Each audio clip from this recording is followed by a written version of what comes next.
The autumn wind is a pirate, blustering in from sea. With a rollicking song he sweeps along, swaggering boisterously. His face is weather-beaten. He wears a hooded sash, with a silver hat about his head, and a bristling black mustache. He growls as he storms the country, a villain big and bold. And the trees all shake and quiver and quake as he robs them of their gold. The autumn wind is a raider, pillaging just for fun. He'll knock you round and upside down and laugh when he's conquered and won.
Good afternoon, ladies and gentlemen. Welcome to the daily podcast request recap. I should say, I say request. Sorry for that.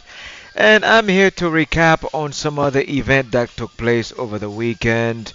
And before I begin, I would like to congratulate the young champion Ryan Garcia. I'm so happy to see you back in the winning full of things after beating Mr. Duarte in 8 rounds of sensational boxing bouts. Young man, respect to you. As I always say for this episode, I do not do recaps visually. However, you will hear me to the audios. But today we are here to recap the Ligue 1, the Bundesliga, La Liga, the Italian Serie A, and the English Premier League. And to those of you who are asking why were Bayern Munich and Union Berlin not playing this weekend, there was a heavy snowstorm in Germany, and that caused many teams to cancel their fixtures. And if your favorite team is Bayern Munich or Union Berlin and other team that did not play this weekend, these games will be postponed until March after the upcoming international break for 2024. Now, as for the League R, I gave you guys a proposition for Lens versus Lyon, and I promised you that Lens was going to win the game after they were battered by Arsenal 6-0 in London. And fair enough, they kind of struggled against the last team in the France League R, but they did find a way to come back in the second half with 16 minutes left on the clock to win the game 3-2. And I promised you guys it would be a -1, 1-0 long or a 2-1. So 3-2 is 1-0 or -1 on the spread or a 2-1. So congratulations to Lens. Now you have moved up to fifth place. And then the other fixture I gave you guys was on Sunday, where Monaco was supposed to play against Montpellier. And I promised you guys that Monaco would deliver against Montpellier. Because why? I know the Monaco team. I know guys like the ex-Liverpool player Minamino. I know the Russian sensation Alexander Golovkin.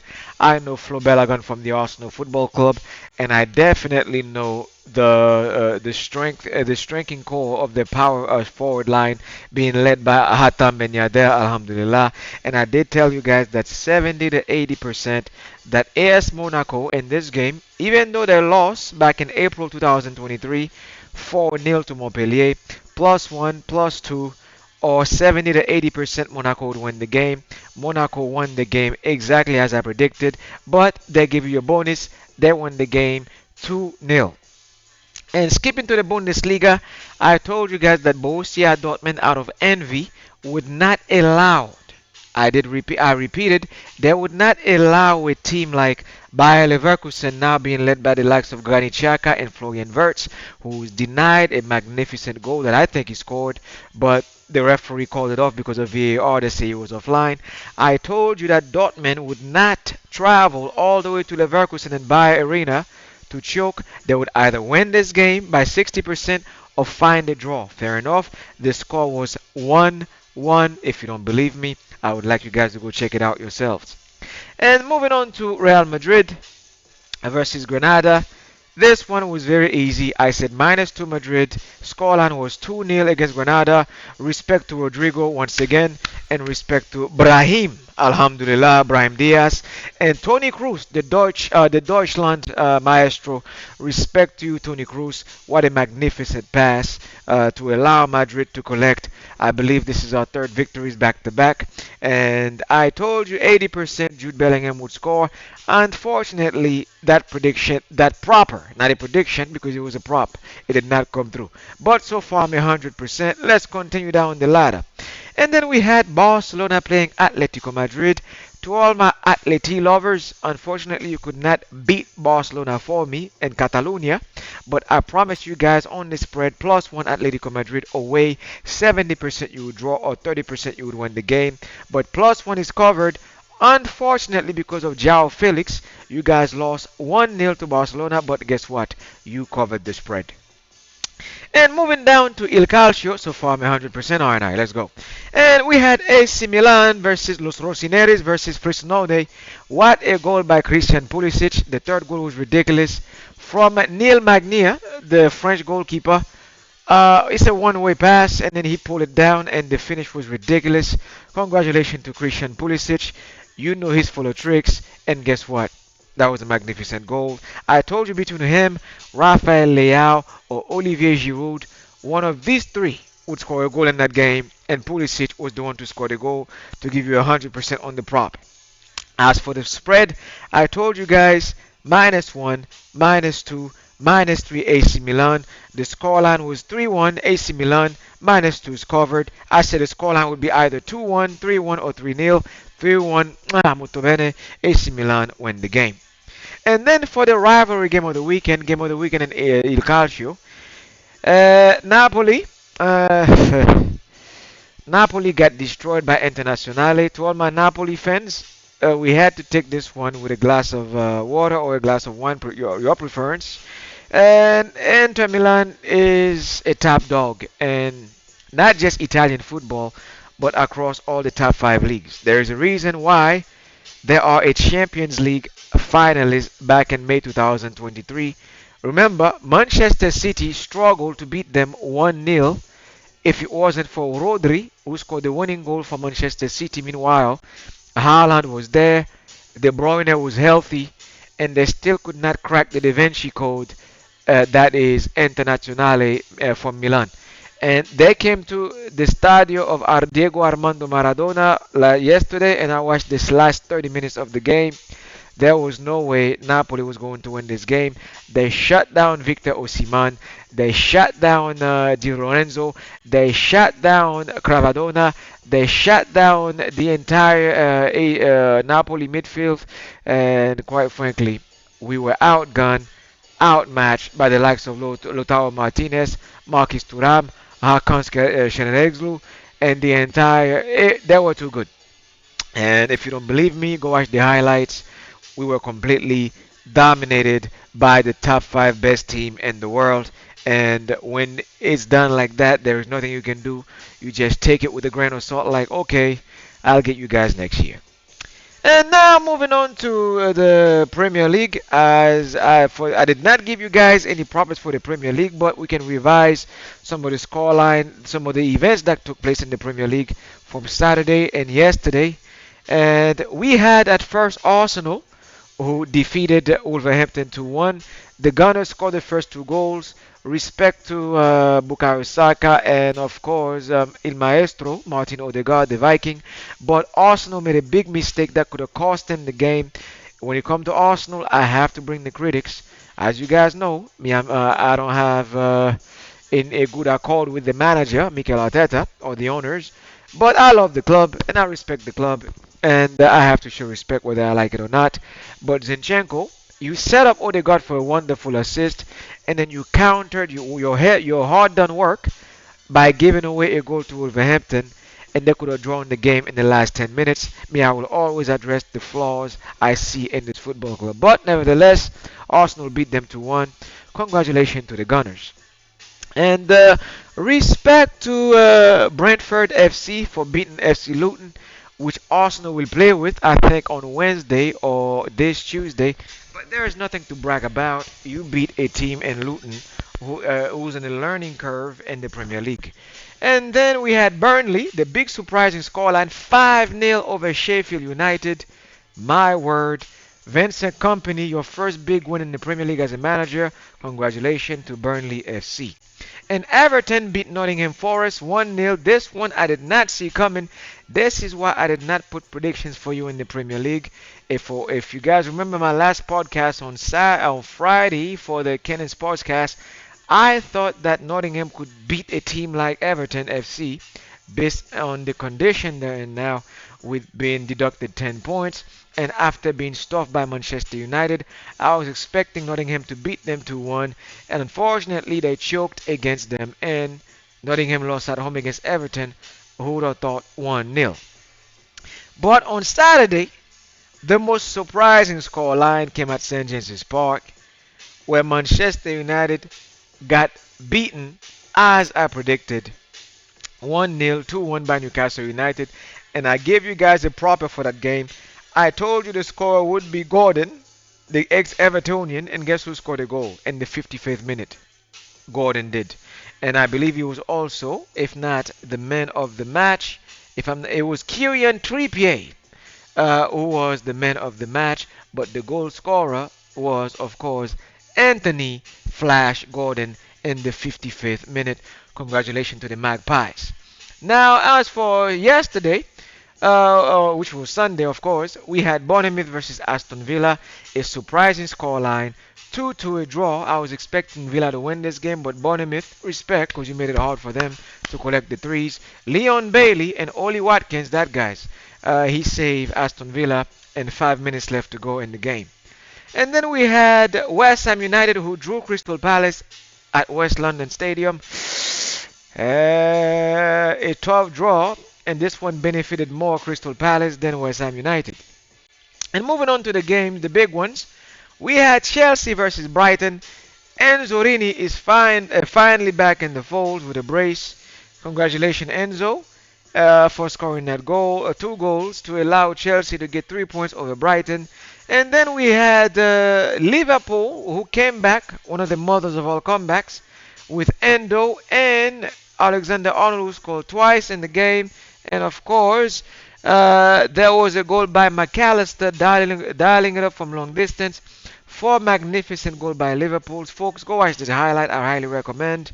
And if you're not subscribed yet, go do it on Football TV and watch the replay of Liverpool or watch the entire game. You will be entertained.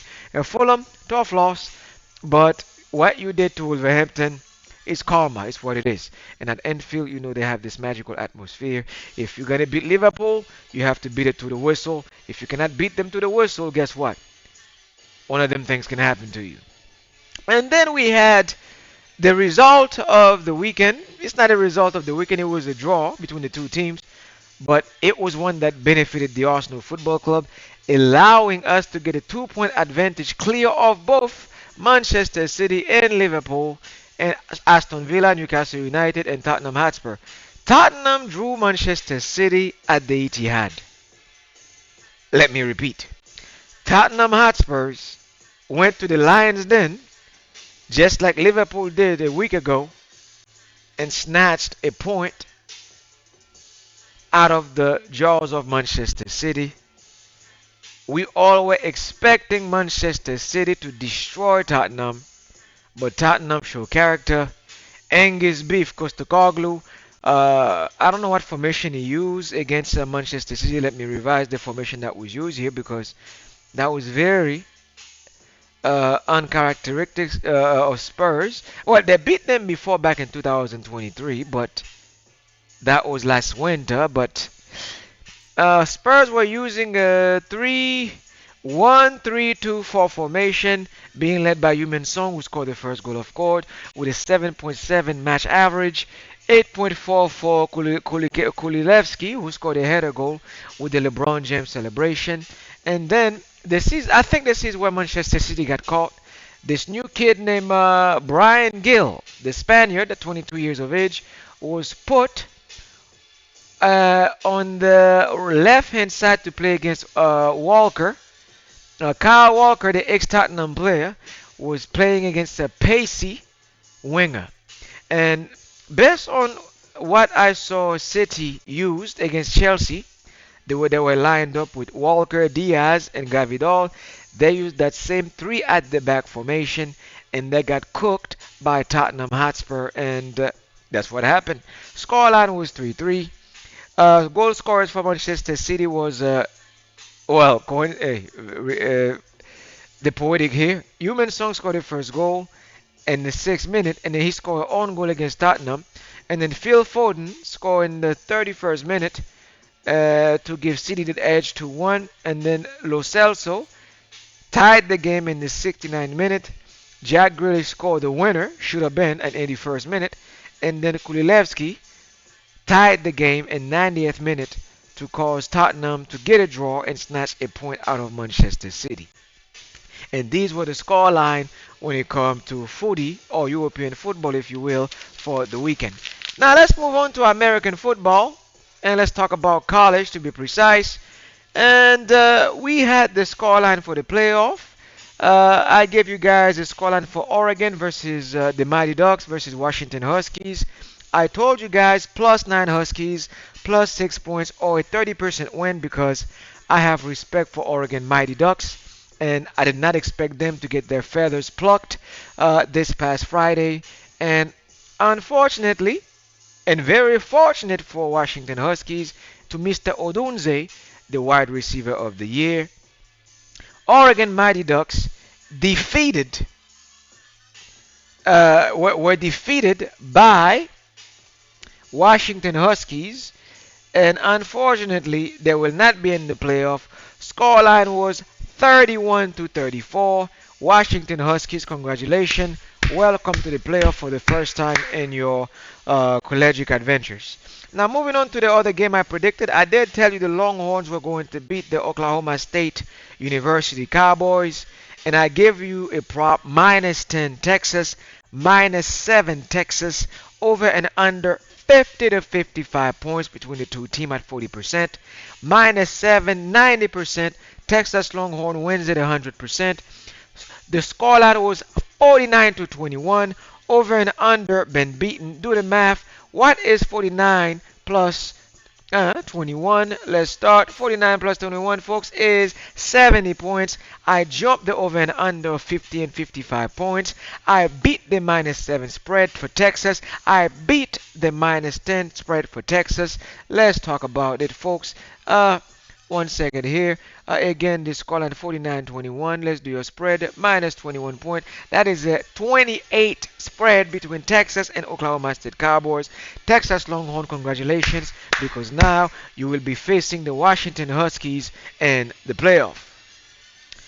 Now, since I already have a 100% record in soccer, college football, I had to be reduced down to 90% because why? It's football. The sports will bring the confidence down.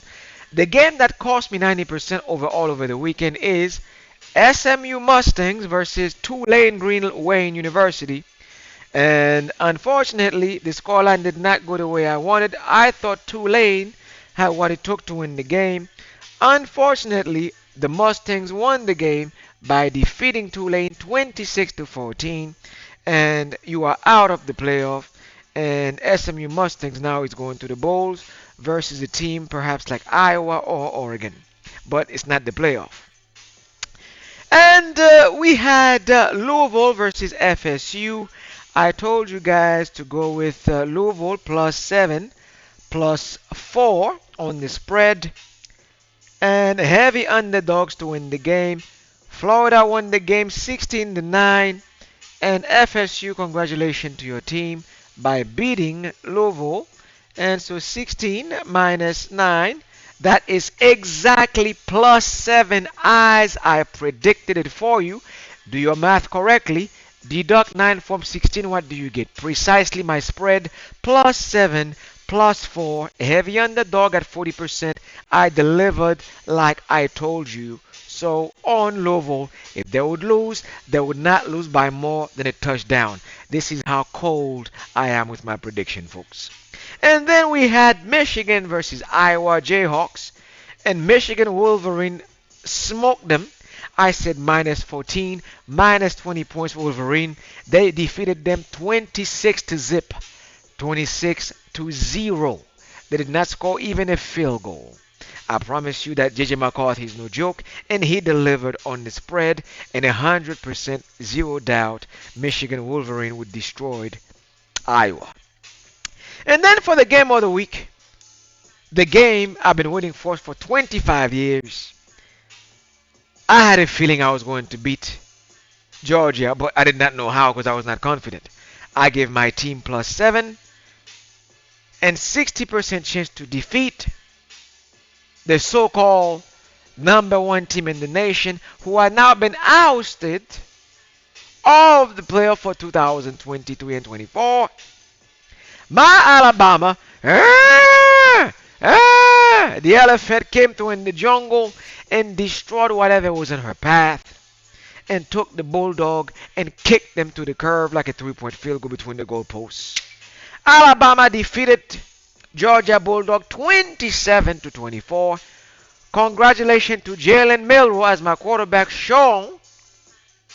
My quarterback came through for me in the fourth quarter with 3 minutes left on the clock by making 3 amazing runs, 20 yards each, to gain the first down to put me in the position to milk the clock to 0 minutes to break the heart of all the Georgia Bulldog fans. Congratulations to the entire staff, Isaiah Bond, Mr. Prentice. Congratulations to Jermaine Burton, to my wide receiving core, Mr. Bond. Thank you very much. And thank you for Nick Saban for having a defensive plan that was ridiculous. We were able to stop Georgia at 70% in the first and the third quarter on almost every attempt they made on 3rd and 1, 3rd and 1, and 3rd and 5.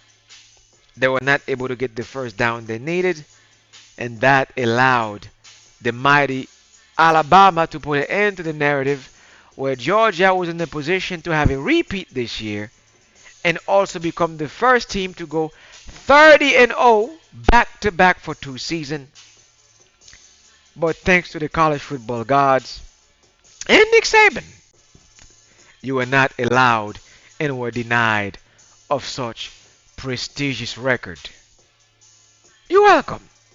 And now moving on to the NFL, folks. I'm going to give you a pick for the night because don't forget tonight is Monday Night Football. I have all the statistics ready for you to make sure you cash out. But I have to recap the scores I predicted for you guys. I promised you that the Cowboys would have won against the Seahawks, minus 4.5, minus 6.5. Dallas Cowboys came through, and they defeated the Seahawks as we all expect you to do, because why? You are the mighty hype Dallas Cowboys, aren't you? And the Cowboys beat them 41 to 35. Nothing to brag about. Yes, you covered the spread 4.5, 6.5, whatever. But I did say Seattle plus 10, plus 7, didn't I? Plus 7, plus 10 Seattle. And Seattle almost If they had a decent quarterback, they could have beat the Cowboys. The Dallas Cowboys is not scary as you think they are, folks. They were hyped before the game against Seattle as the second best team in the entire NFL, especially in the NFC division, which is the National Football Conference. To me, the San Francisco 49ers right now is the best team in the NFL. I will explain myself later on in this episode. Seattle is allowed to score 35 points against the Dallas Cowboys. Don't you think that San Francisco can do more damage? Don't you think Jacksonville Jaguars and the AFC can do some damage? And let's not count the Kansas City Chiefs if they apply themselves without any distraction. And by distraction, you know what I mean. We don't have to go into details.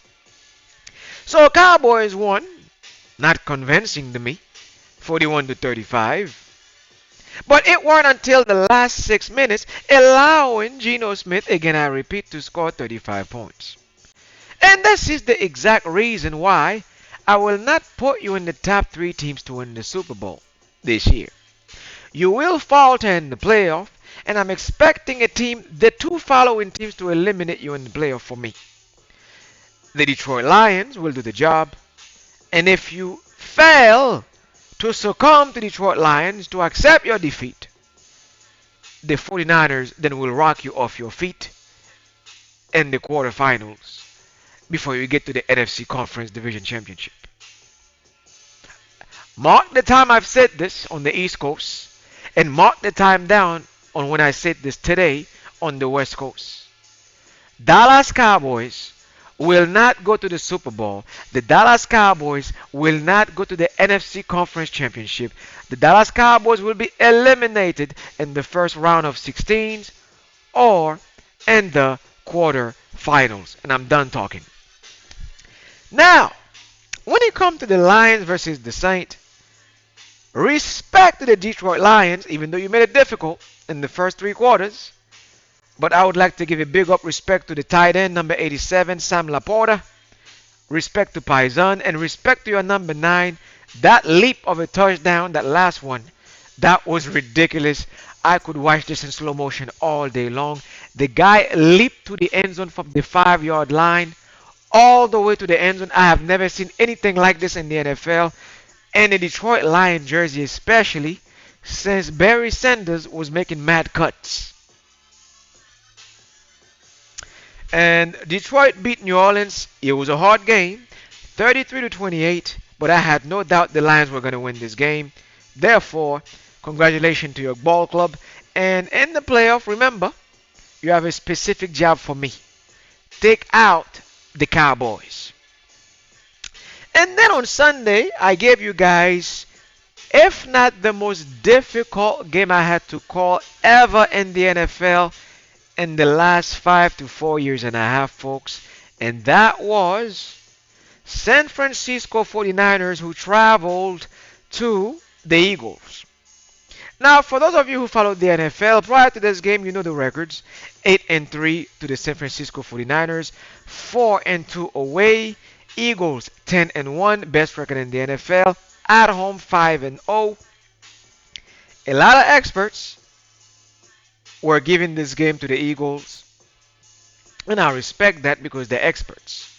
The world looked to them as experts, and I have to respect them too because they're my elders and they've been doing this longer, and I respect the props. But the thing is, I don't want people to think that the San Francisco 49ers are any pushovers because of a couple of games they had that were a bit especially the one against Seattle. The San Francisco 49ers have something that one of my favorite teams now in the NFL, actually my second team because I'm a Raider. For all of you who know me, you all know my second team is the Buffalo Bills in the NFL, and that's official now. The entire freaking universe know that. The only difference between the Bills and the 49ers is a kid named Brock Purdy. Now, this kid's been in the NFL for, well, 2 years and a half now. And yesterday, I watched you put a clinic in Philadelphia. I was shocked by the scoreline myself. I was in awe when I saw San Francisco 49ers dissected the Philadelphia Eagles in the second half with a combination of McCaffrey, Purdy, and Debo Samuel, and Jenkins, and number 11 as well. Folks, I did not expect this. I actually thought, now, let's not forget my prediction, which I had last Thursday on the grid program. I said that 49ers plus 7, 49ers plus 3, but the Eagles, since they had the home turf, I was giving them a 50% chance to win the game because of what they did to the Bills. I did not expect the 49ers to be so elegant and so arrogant and so confident to destroy them 42 to 19 with the plus 3. Folks, you have to give me my credits. I picked the 49ers plus 7, plus 3, and hesitated on them beating the Eagles because of home turf advantage. Now, if the 49ers is not now the best team in the NFL, as you guys can see, the Green Bay Packers, I repeat, the Green Bay Packers defeated the defending reigning champion of the world 27 to 19 last night at Lambeau Field. Well, with also the spectacular presence of Taylor Swift. Thank you for being there to distract Travis Kelce and allowing the Green Bay Packers. Let me repeat this again. The Green Bay Packers, one of the team with the worst record in the NFL. I have not even watched the highlights yet. That's how embarrassed Chiefs fans should be. You got beat by Green Bay. Don't talk to me.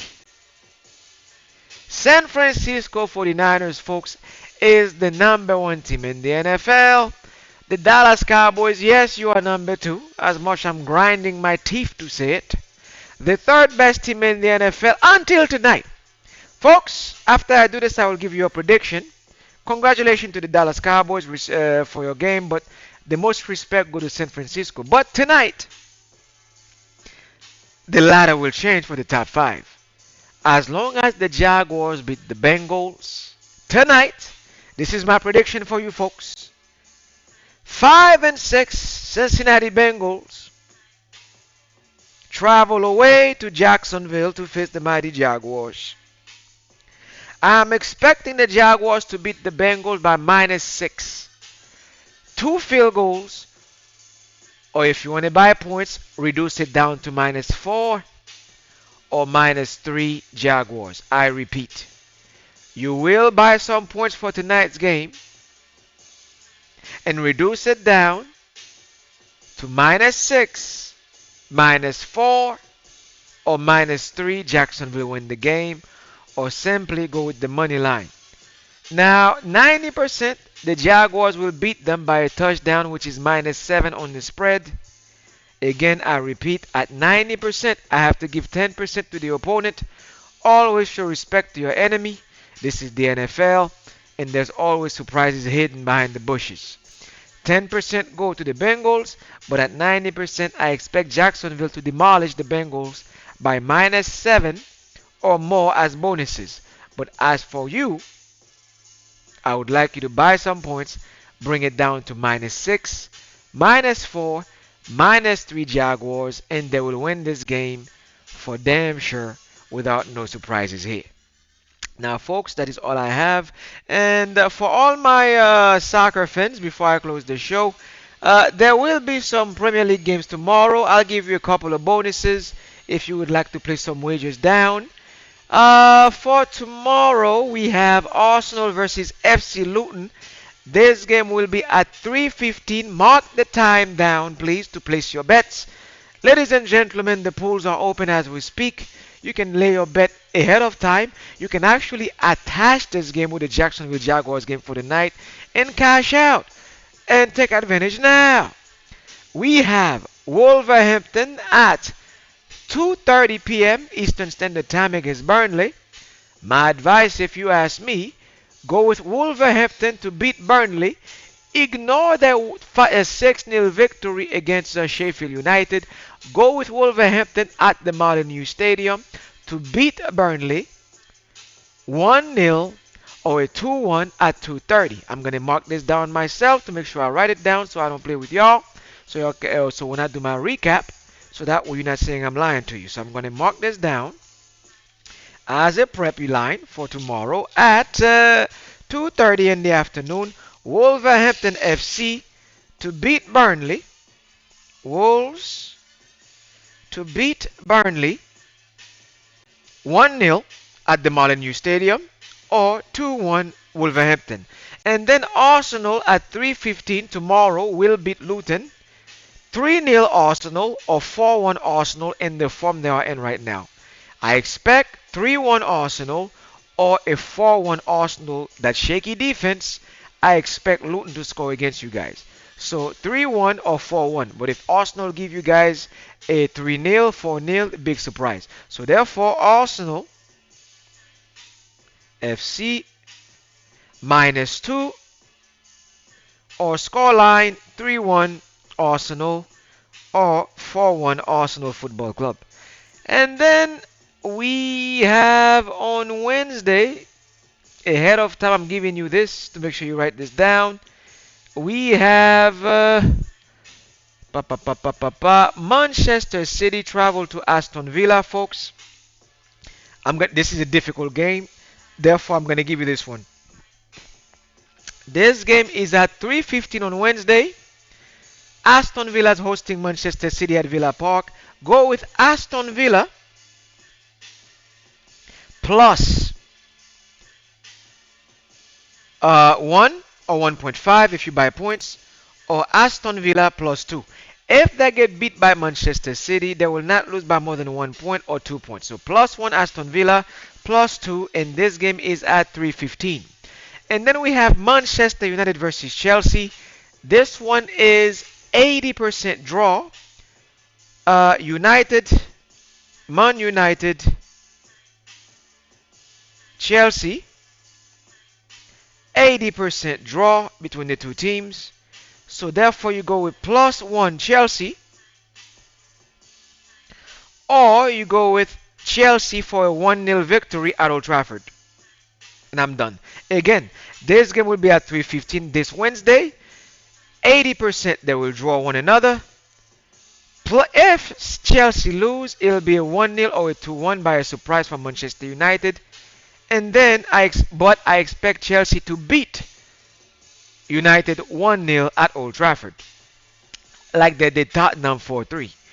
And then that's pretty much all I have. So don't forget, you can merge these with tonight's game for the Jacksonville Jaguars. Folks, that's all I have for today. You have a nice day, and I hope you guys cash out plentiful for this past weekend. And I shall return with your new episode for you guys in the next couple of days. Sayonara. Peace out.